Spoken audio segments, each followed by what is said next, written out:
Pas daljes së Eglit nga shtëpia, shihet qartë se Gjesti ka ndryshuar shumë në lojën e tij. Ai nuk është më i njëjti konkurrent i sigurt dhe i fortë si më parë, por gjithnjë më tepër tregon hapur se mungesa e Eglit po ndikon tek ai dita ditës.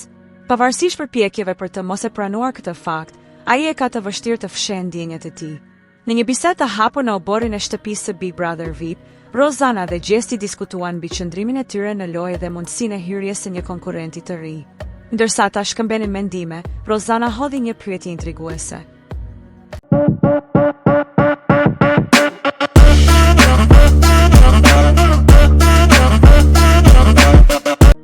A ka mundësi të sjellin Eglin sot? Gjesti u përgjigj me një ton të matur, se di. Megjithatë, ai nuk u ndal me kaq. I bindur për ndikimin që do të kishte rikthimi i Eglit në lojë, ai shtoi me vendosmëri.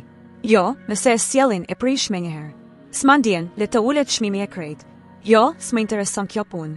Rozana, e cila kishte vënë re emocionet që fshiheshin pas fjalëve të tij, e pyeti më tej. E prishë?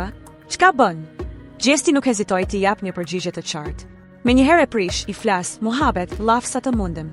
Duke vënë re intensitetin e ndjenjave të tij, Rozana vazhdoi ta sfidonte. Të ka marrë malli? Po, qysh jo, pranoi ai me sinqeritet. Ajo vazhdoi ta testonte më tej, duke pyetur nëse e mendonte Eglin shpesh.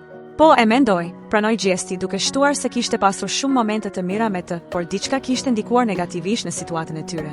Kjo bisedë ngjori në pa diçka të rëndësishme, ndonse gjallojës shpesh kishte shfaqur një qasje të fortë dhe distancuese ndaj Eglit, tani që ajo nuk ishte më aty, mungesa e saj dukej se po ndikohej shumë tek ai. Përpara se Egli të dilte, Gjesti e kishte parë atë si një faktor që mund ta pengonte në lojë, por tani që kishte mbetur i vetëm dhe mbështetja e tij kryesore është vetëm Rozana, ndjesia e boshllëkut ishte e pashmangshme. Duket se Egli kishte luajtur një rol shumë më të rëndësishëm për Gjestin se sa ai kishte pranuar ta pranonte më parë. Nëse ajo do të rikthehej, gjithçka mund të ndryshonte, jo vetëm për të, por edhe për gjithë dinamikën e shtëpisë. A do t'i plotësohet kjo dëshirë nga vëllai i madh? Kjo mbetet për t'u parë. Por një gjë është e sigurt, fjalët e tij zhduku dhe mu largo duket se kanë qenë të kota, pasi mungesa e Eglit po ndikon tek ai shumë më tepër nga sa kishte menduar.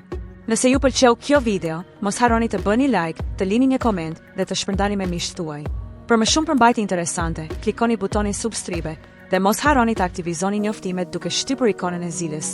Vizitoni kanalin ton për të mos humbur asnjë video të re. Ju presim!